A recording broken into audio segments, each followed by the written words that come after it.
1:30 बजे सिर्फ डीडी उर्दू पर।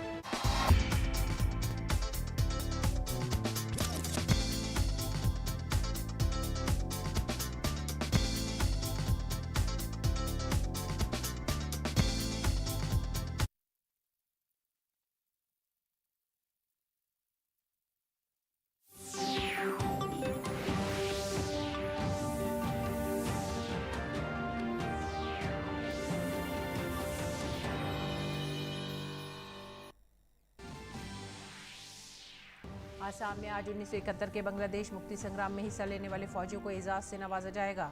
वजीर दिफा राजनाथ सिंह तकरीब में करेंगे शिरकत। आसाम के गवर्नर वजीर आला भी होंगे शरीक।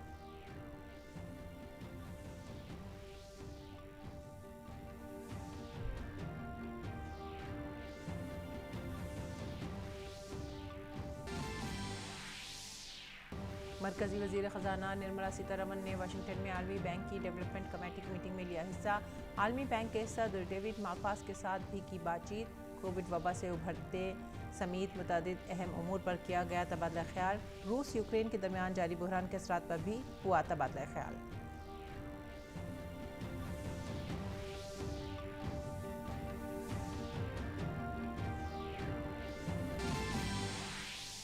अक़वाम मुत्तहिदा सेक्रेटरी जनरल अपने मॉस्को दौरे पर रूसी सदर व्लादिमीर पुतिन से 26 अप्रैल को करेंगे मुलाकात। 28 अप्रैल को यूक्रेन का करेंगे दौरा। एंटोनियो गुटेरेस ने यूक्रेन में बहाली अमन के लिए बातचीत करने की थी दरख्वास्त।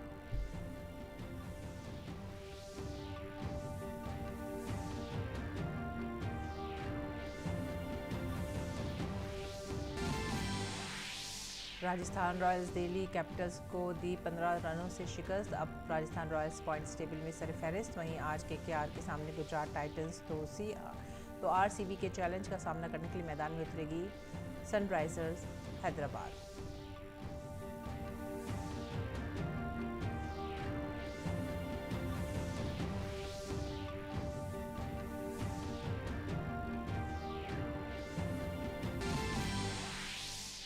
सीनियर एशियन कुश्ती में जारी है भारतीय पहलवानों के मेडल जीतने का सिलसिला। जुमे का ख़वातीन ज़मरे में भारत ने जीते मजीद 3 मेडल। अब तक भारत को मिले कुल 10 मेडल।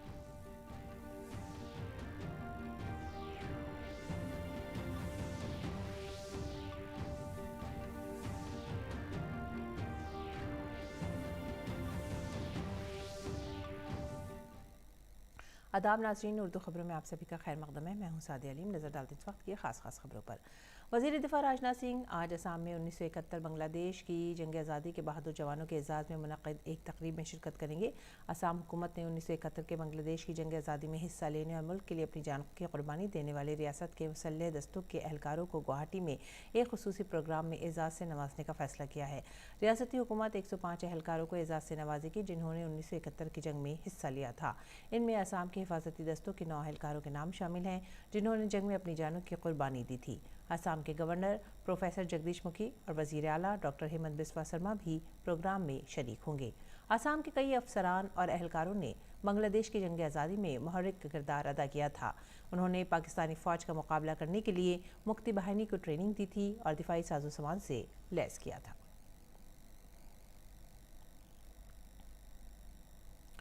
और मरकज़ी वज़ीर ख़जाना निर्मला सीतारमन ने वाशिंगटन में आलमी बैंक की डेवलपमेंट कमेटी की मीटिंग में शिरकत की। वज़ीर ख़जाना ने कहा कि भारत ने रज़ाकाराना तौर पर तमाम ममालिक को Covid vaccine intelligence network platform CoWIN की पेशकश की है। इसके अलावा निर्मला सीतारमन ने अवामी साजो सामान के प्लेटफॉर्म की तरक्की के लिए मदद फराहम करने की तजवीज़ भी पेश की। उन्होंने वर्ल्ड बैंक की तरक्याती कमेटी के इजलास में श्रीलंका की अबतर इक़्तिसादी सूरत हाल की तरफ तवज्जो मबसूल कराई और इस उम्मीद का इजहार किया कि श्रीलंका को मुनासिब राहत पैकेज दिया जाएगा ताकि वो इस संगीन बुरान से किसी तरह निकल सके। मरकज़ी वज़ीर ख़जाना निर्मला सीतारमन ने भी वाशिंगटन में आलमी बैंक के सदर डेविड माल्पास से मुलाकात की और कई अहम इक़्तिसादी उमूर पर तबादला ख्याल किया। इस मीटिंग के दौरान कोरोना वबा से भारत की मुसलसल बहाली और रूस यूक्रेन तनाज़े के असरात पर भी तबादला ख्याल किया गया। वज़ीर ख़जाना और आलमी बैंक के सदर के दरमियान मुलाकात के दौरान उन्होंने भारत की आइंदा G20 सदारत और भारत में आलमी बैंक की क़यादत के बारे में भी तबादला ख्याल किया। मीटिंग के दौरान वज़ीर ख़जाना ने कहा कि भारत ने कोरोना वबाई मर्ज़ की बहाली के दौरान लोगों की ज़िंदगियों के साथ साथ उनके ज़रिए माश को बचाने के दोहरे अहदाफ पर तवज्जो मरकूज़ की है। उन्होंने कहा कि भारत दुनिया के सबसे बड़े वैक्सीनेशन प्रोग्राम को कामयाबी से चला रहा है, जिसमें 1.85 बिलियन से ज़्यादा वैक्सीन की खुराकें दी गई हैं। उन्होंने बुनियादी ढांचे की तरक्की के लिए भारत के रोड मैप पर भी रोशनी डाली। और भारत में कोविड वैक्सीनेशन मुहिम ने 187 करोड़ 44 लाख का हिस्सा अबूर कर लिया है। सेहत और ख़ानदानी बहबूद की वजारत ने कहा है कि कल 17 लाख से ज़्यादा वैक्सीन लगाई गई। वजारत ने कहा कि अब तक 12 से 14 साल की उम्र के बच्चों को 2 करोड़ 44 लाख से ज़्यादा वैक्सीन लगाई जा चुकी हैं, जब तक 2 करोड़ 63 लाख से ज़्यादा एहतियाती खुराकें भी अहल अफराद को लगाई जा चुकी हैं। और इस बीच दिल्ली हुकूमत ने एक मरतबा फिर से अवामी मकामात पर फेस मास्क को लाजमी करार दे दिया है। मास्क न लगाने पर 500 रुपये का जुर्माना आयद किया जा सकता है। ज़ाती गाड़ियों में एक साथ सफ़र करने वालों पर जुर्माना आयद नहीं होगा। काबिल ज़िक्र है कि दारुल हुकूमत दिल्ली में कल कोरोना के 1442 नए मामले दर्ज किए गए थे। दिल्ली हुकूमत के हेल्थ बुलेटिन के मुताबिक इस वक्त दारुल हुकूमत में 3253 एक्टिव केसेज हैं और यौम इन्फेक्शन की शरह 4.6% है। गुज़िश्ता 24 घंटों में 757 मरीज सेहतयाब हुए हैं, जिसके साथ ही वबा के आगाज़ से अब तक कोरोना से सेहतयाब होने वालों की कुल तादाद 18,43,282 हो गई है। 2 मुतासिर अफराद की मौत के बाद इस वबा की वजह से जान की बाजी हारने वालों की तादाद 26,164 हो गई है। गुज़िश्ता 24 घंटों में दारुल हुकूमत में 22,442 नमूनों की जाँच की गई है।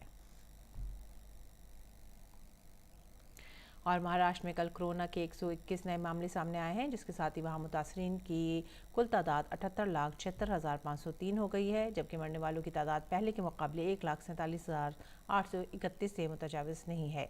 गुज़िश्ता 24 घंटों में 66 मरीज इस इन्फेक्शन से सेहतयाब हुए हैं। रियासत में अब तक 77,87,855 अफराद इन्फेक्शन से ठीक होने के बाद डिस्चार्ज हो चुके हैं। रियासत में इन्फेक्शन से सेहतयाब होने की शरह 98.1% है। इस वक्त रियासत में कोरोना के 817 एक्टिव मरीज जेर इलाज हैं। गुज़िश्ता 24 घंटों में रियासत में 26,313 नमूनों की जांच की गई है। अब तक वहां कुल 7,99,92,659 नमूनों की जांच की जा चुकी है।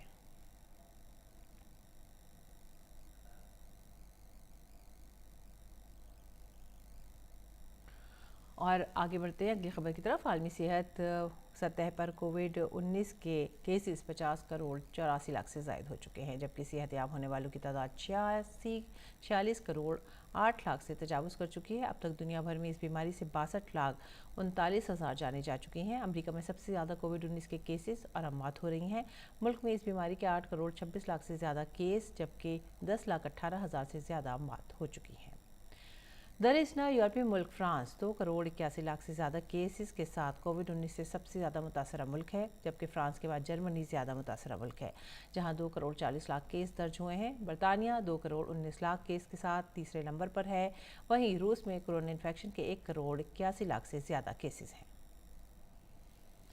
और यूक्रेन पर रूस के हमले के 2 माह बाद अक़वाम मुत्तहिदा के सेक्रेटरी जनरल एंटोनियो गुटेरेस अगले हफ्ते मॉस्को जाएंगे, जहां वो सदर व्लादिमीर पुतिन से मुलाकात करेंगे। इस हफ्ते के शुरू में गुटेरेस ने पुतिन और यूक्रेन के सदर ज़ेलेंस्की को ख़त लिखकर मॉस्को और कीव की ज़ेर क़यादत यूक्रेन में अमन व अमान की बहाली के लिए इक़दामात पर बातचीत करने पर जोर दिया था।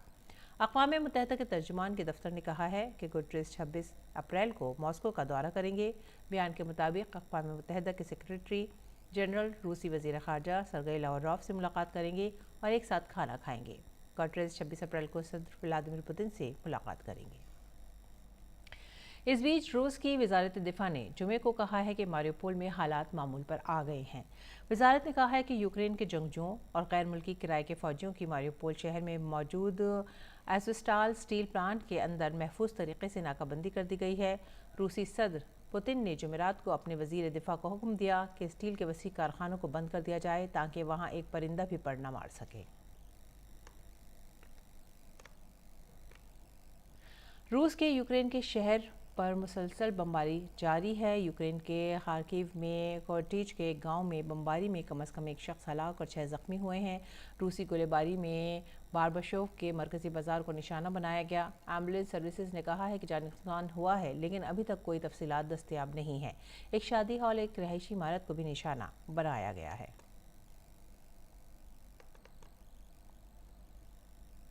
अमेरिका में फायरिंग के एक और वाक़े में वाशिंगटन डीसी में एक कॉलेज प्रिपरेटरी स्कूल के करीब एक मुसल्लह शख्स की फायरिंग के बाद कम अज़ कम 3 अफराद ज़ख्मी हो गए हैं। आला हुक्काम ने बताया कि पुलिस ने मुश्तबा अफराद की तलाश के लिए इलाके का मुहसरा कर लिया है। अभी तक फायरिंग के इस वाक़े का अहम मकसद मालूम नहीं हुआ है।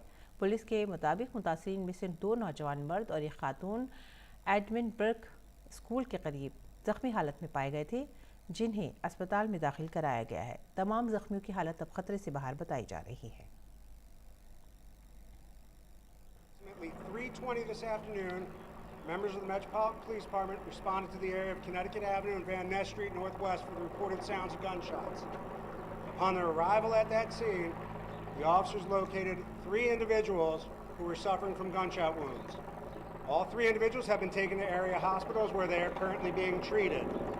2 of the individuals are adults and are considered in stable condition based on their injuries. The 3rd victim is a juvenile, and that juvenile is also in stable condition with a minor gunshot wound. At this time, our units are currently in the area of Connecticut and Van Ness conducting a search for a suspect or suspects that is still to be determined as our investigation is continuing this time. We're asking the public to stay away from this area as we continue to do our search and continue our investigation.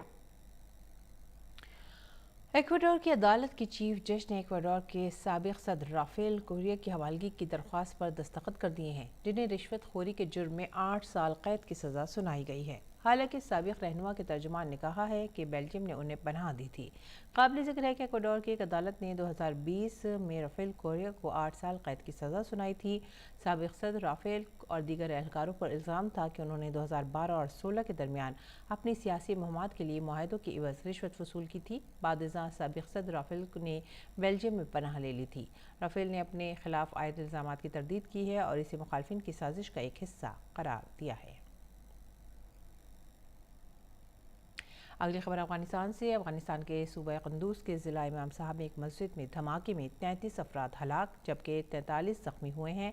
इत्तला के मुताबिक सूबा Kunduz के ज़िला इमाम साहब के police chief हाफिज़ उमर ने बताया कि धमाका मकामी वक्त के मुताबिक सपहर ज़िला की मौलवी सिकंदर मस्जिद में हुआ। तालिबान के तर्जुमान बिलाल करीमी ने बच्चों समेत 33 अफराद की हलाकत और 43 के ज़ख्मी होने की तस्दीक की है, लेकिन अभी तक किसी ग्रुप ने इस धमाके की जिम्मेदारी कबूल नहीं की है। इससे कबल कुंदूज में सेहत आमा के सरबराह नजीबुल्लाह साहिल ने मीडिया एहलकारों को बताया था कि धमाका एक सूफ़ी मस्जिद में हुआ और हलाक होने वालों में ज़्यादातर नमाजी थे जो नमाज जुमा के बाद जिक्र के लिए जमा हुए थे। अक़वाम मुत्तहिदा की सलामती कौंसिल ने मंगल को अफ़गानिस्तान के दारुल हुकूमत काबुल में एक स्कूल और एक तालीमी मरकज़ पर दहशतगर्दाना हमले की शदीद मज़म्मत की है। इस हमले के बाद मजहबी अक़लियती बिरादरियों को निशाना बनाकर कई और हमले किए गए हैं। अक़वाम मुत्तहिदा की सलामती कौंसिल की सदर बारबरा वुडवर्ड ने एक बयान में कहा कि सलामती कौंसिल के अरकान ने मज़ार शरीफ की सह दुकान मस्जिद पर दहशतगर्दाना हमले और कुंदूज में अलग अलग दहशतगर्दाना हमले की शदीद मज़म्मत की है। इस्लामिक स्टेट खरासान ने इन दोनों दहशतगर्दाना हमलों की जिम्मेदारी कबूल की है, जो कि इस्लामिक स्टेट इराक़ से वाबस्ता है। खेल से मुतालिक खबरों में जूनियर ख़वातीन हॉकी आलमी कप टूर्नामेंट में भारतीय खिलाड़ियों ने अब तक शानदार कारकर्दगी का मुजाहरा किया है। भारतीय टीम टूर्नामेंट में अब तक तमाम मैच जीत चुकी है। इन तमाम फतूहात में 18 साला मुमताज़ खान का अहम किरदार रहा है, लेकिन मुमताज़ का लखनऊ की गलियों से जूनियर ख़वातीन की हॉकी टीम तक का सफ़र उनके लिए आसान नहीं था। पेश है रिपोर्ट।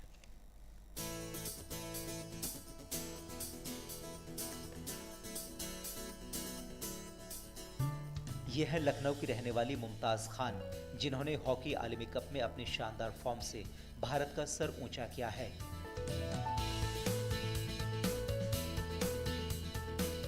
लखनऊ की गलियों से जूनियर ख़वातीन हॉकी टीम तक का सफ़र मुमताज़ के लिए आसान नहीं था। मुमताज़ एक बेहद गरीब कुनबे से आती हैं। घर चलाने के लिए उनकी मां कैसर जहां लखनऊ की तोपखाना बाजार की तंग गलियों में इस चिलचिलाती गर्मी में सब्जी का ठेला लगाती हैं। हालांकि सब्जी बेचने से इतनी आमदनी नहीं हो पाती जिससे कि घर का पूरा खर्च, बच्चों की पढ़ाई और हॉकी किट जैसे जरूरी खर्चे निकल पाएं। हमने तो कभी सोचा ही नहीं था कि मेरी बेटी यहाँ तक का पहुँचेगी। उस परवरदिगार का जितना शुक्र करे ना उतना ही कम है। बहुत अच्छा लग रहा, वो देश के लिए खेल रही है। आप मैच का देख रही हैं पूरा? बिल्कुल देख रहे हैं भैया। जब गोल मारती है वो तो कैसा लगता अरे है आपको? बहुत खुशी की बात, चिल्ला देते हम लोग, उठ के नाचने लगते हैं, इतनी खुशी होती है, ताड़ी बजा के उठ जाते हैं जब गोल मारती है जिस टाइम पे। मुमताज़ जब 13 साल की थी तभी से उन्हें खेलों में दिलचस्पी थी। स्कूल सतह के मुकाबलों में वो हमेशा टॉप पायदान पर रहती। मुमताज़ ने अपने घर के हालात और जद्दोजहद को नज़रअंदाज किया और पूरी तवज्जो अपने खेल पर लगा दी। उनकी मेहनत का ही नतीजा है कि वो आज भारतीय जूनियर खवातीन हॉकी टीम की एक बेहतरीन खिलाड़ी हैं। अहले खाना को अपनी बेटी पर फख्र है। मुखालिफ हालात में आगे बढ़कर आज उसने मुल्क के नौजवानों के लिए बड़ी मिसाल पेश की है। जब मैंने खेलना स्टार्ट करा था तो मैं कुछ भी नहीं सोची थी कि मैं इस मुकाम तक पहुंचूंगी। बस मैं ऐसे ही खेलती थी कि खेल रही हूँ, सब खेल रहे हैं, कुछ ना कुछ कर रहे हैं तो मैं भी करूँ। लेकिन मुझे नहीं पता था कि मेरी हॉकी मुझे यहाँ तक ले जाएगी। अभी मैं वहाँ तक भी नहीं हूँ, लेकिन मुझे और आगे भी जाना है। और मैंने बहुत ऐसी चीज़ें अपनी ज़िंदगी में, छोटी उम्र में भी बहुत कुछ मैंने झेला है। कभी कभी बहुत तकलीफ़ें होती थी, घुट घुट के रोते थे। जो चीज़ मेहनत करते थे वो चीज़ नहीं हासिल होता है। जैसे कभी इतना प्रैक्टिस करते हाथों में छाले निकल आते थे। मुमताज़ के अंदर जो रफ्तार, सलाहियत और अहलियत है उसे देखकर लगता है कि वो सीनियर लेवल पर टीम की नुमाइंदगी करेंगी। भारत ने जूनियर हॉकी आलमी कप में मुमताज़ का ताउन सबसे ज्यादा रहा। कोरिया के खिलाफ मैच में शानदार कारकर्दगी के लिए मुमताज़ को प्लेयर ऑफ द मैच के खिताब से नवाजा गया। उम्मीद है मुमताज़ आइंदा मुकाबलों में भी अपनी शानदार फॉर्म को जारी रखेंगी। लखनऊ से परवेज जैदी की रिपोर्ट, डीडी न्यूज़ उर्दू खबरें। इंडियन प्रीमियर लीग में जुमे को खेले गए मैच में राजस्थान रॉयल्स ने दिल्ली कैपिटल्स को 15 रनों से शिकस्त देकर सीजन की अपनी 5वीं जीत दर्ज की है। मुंबई के वानखेड़े स्टेडियम में खेले गए मैच में राजस्थान ने पहले बैटिंग करते हुए जॉस बटलर के 116 रनों की बदौलत 222 रन बनाए, जिसके जवाब में दिल्ली की टीम 8 विकेटों के नुकसान पर 207 रन ही बना सकी। जीत के साथ ही राजस्थान की टीम 10 पॉइंट्स और मजबूत रन रेट के साथ पॉइंट्स टेबल पर अब सरफहरिस्त है। और इंडियन प्रीमियर लीग में आज 2 मैच खेले जाएंगे। पहले मैच में गुजरात टाइटंस का मुकाबला केकेआर की टीम के साथ मुंबई के डी.वाई. पाटिल स्टेडियम में होगा। केकेआर को पिछले 2 मुकाबलों में शिकस्त का सामना करना पड़ा है। इस टीम को राजस्थान रॉयल्स और सनराइजर्स हैदराबाद के हाथों शिकस्त मिली है। वहीं गुजरात टाइटंस की टीम ने अपने पिछले दोनों मुकाबले जीते हैं। इसके साथ साथ दिन का दूसरा मैच भी मुंबई में ही खेला जाएगा, जो बर्नमन स्टेडियम में खेला जाएगा।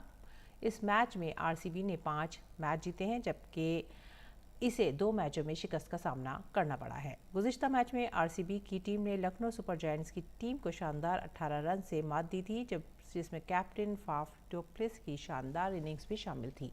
दूसरी जानिब अगर सनराइजर्स हैदराबाद की टीम की बात की जाए तो उसने सीज़न की शुरुआत अच्छी कारकर्दगी नहीं दिखाई थी, लेकिन इसके बाद से टीम अब तक लगातार 4 मैच जीत चुकी है। बात करेंगे कुश्ती की। अंशु मलिक ने एशियाई कुश्ती चैंपियनशिप के 57 किलोग्राम जुमरे में चांदी का तमगा जीत लिया है। अंशु को फाइनल में जापान के आलमी चैंपियन तसुगामी सकुराई से शिकस्त का सामना करना पड़ा। गुज़िश्ता बरस अंशु ने इस मुकाबले में नकली तमगा अपने नाम किया था। इसके साथ उन्होंने एशियाई चैंपियनशिप में अपना तीसरा तमगा भी हासिल किया है। फाइनल तक के सफ़र में अंशु ने शानदार मुजाहिरा किया था। फाइनल से पहले के 3 मुकाबलों में एक भी पॉइंट नहीं खोया। अंशु को 2020 में भारत में कांसे का तमगा जीतने में कामयाबी मिली थी। इसके बाद उन्होंने पिछले साल अलमाटी में 57 किलोग्राम का खिताब अपने नाम किया था। अंशु ने पहले मैच में उज़्बेकिस्तान की शुकेदा अखामीदो को हराया। क्वार्टर फाइनल में उन्होंने सिंगापुर की सोचिंग लेम को ज़ेर किया था।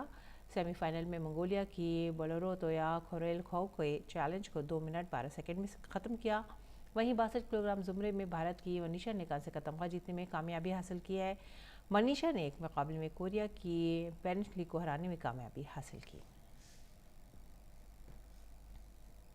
उधर मुक्केबाजी की दुनिया में तेज़ी से उभरती भारतीय खातून मुक्केबाज पूजा रानी को यकीन है कि वो न सिर्फ बॉक्सिंग की आलमी चैंपियनशिप में बल्कि एशियन गेम्स में भी शानदार कारकर्दगी का मुजाहरा करेंगी।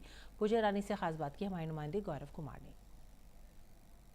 भारतीय बॉक्सिंग में अपने एक अलग मुकाम और अपनी एक अलग पहचान रखने वाली पूजा रानी इस वक्त हमारे साथ है। आइए उनसे बात करते हैं और जानने की कोशिश करते हैं कि ओलंपिक के बाद से वो क्या कुछ कर रही हैं।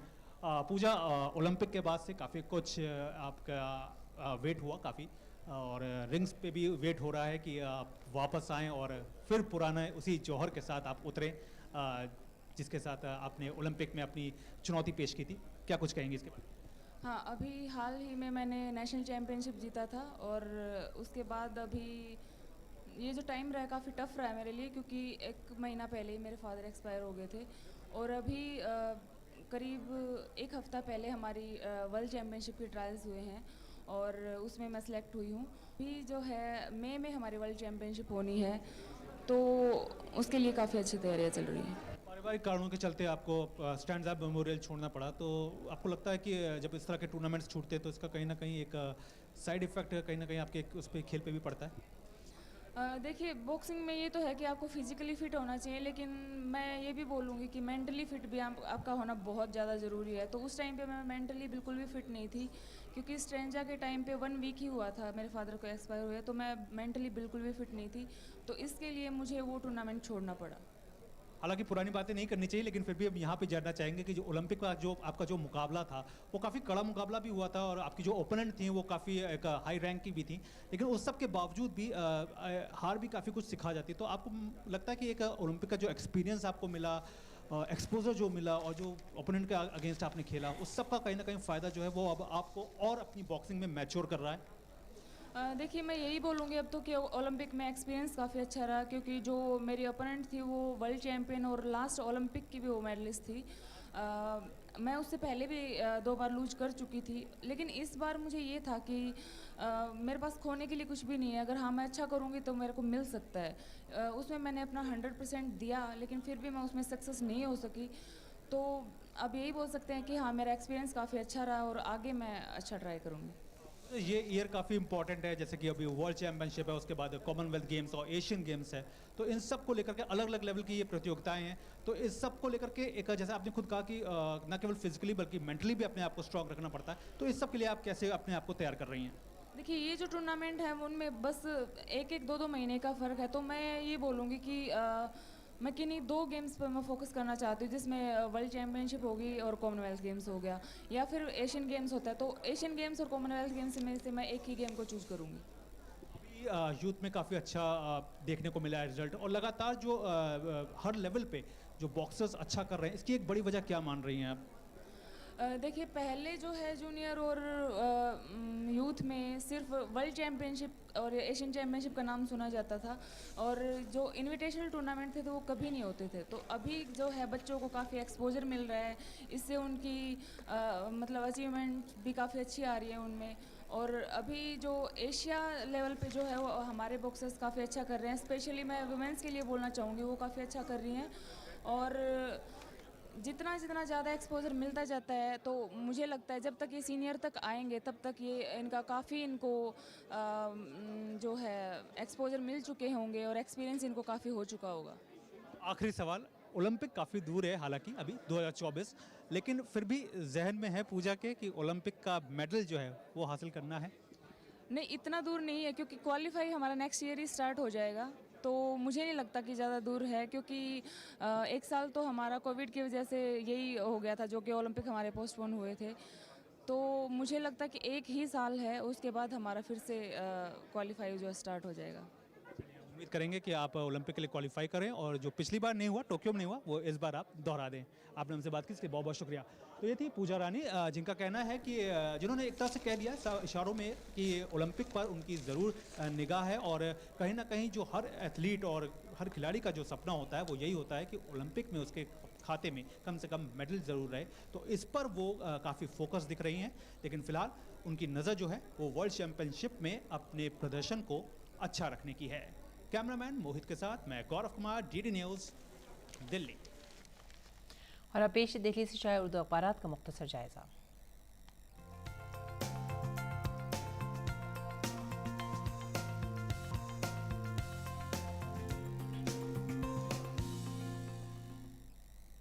नाज़रीन, दिल्ली से शाये उर्दू अखबारात के जायज़े में जो सबसे पहली खबर हम ले रहे हैं वो है रोज़नामा राष्ट्रीय सहारा से। रोज़नामा राष्ट्रीय सहारा की पहली सुर्खी है, सभी को कानून पर अमल करना चाहिए, लाउड स्पीकर तनाज़े पर कर्नाटक के वज़ीर आला की अपील।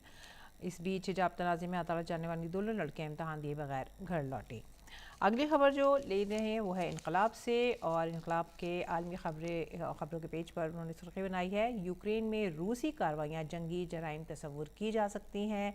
अक़वाम मुत्तहिदा ने कहा है रूसी फ़ौजी शहरियों और शहरी इमलाक, स्कूलों और अस्पतालों को फ़ौज निशाना बना रही है।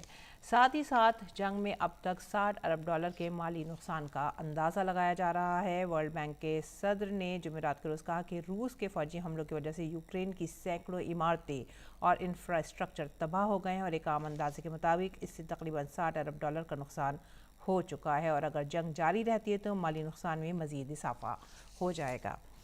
रुख करते हैं अगली खबर का, और ये खबर है रोज़नामा हमारा समाज से, और ये इस खबर के अंदर सऊदी ने जारी किया हज कोटा। भारत से 79,000 से ज़्यादा आज़मीन को इजाज़त दी गई है। मजमूई तौर पर 10 लाख आज़मीन हज करेंगे हज की अदायगी, और इसके अलावा जो साथ ही साथ हिदायत जारी की गई हैं वो ये है कि कोविड प्रोटोकॉल जो है उस पर पूरी तरह से अमल करना पड़ेगा। आगे बढ़ेंगे अगली खबर की तरफ, वो भी है हमारा समाज से, और ये है दिफा, तवानाई और इख्तरा में ताउन बढ़ाएंगे भारत और बरतानिया।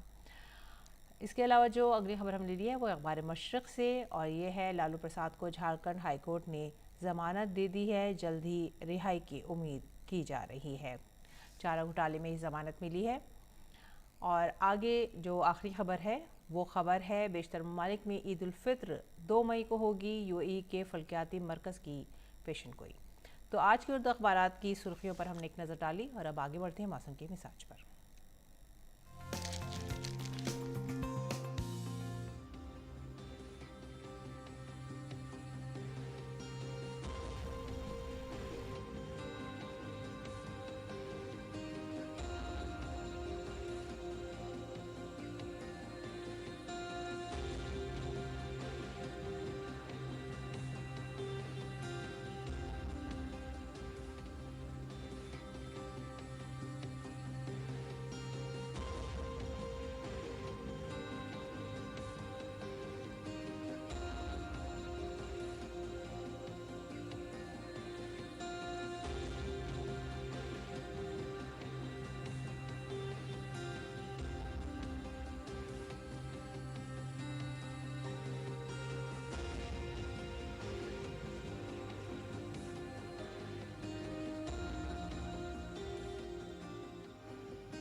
इसी के साथ ही वक्त हो गया आप सभी से विदा लेने का। आप हमारी पूरी टीम को दीजिए इजाज़त।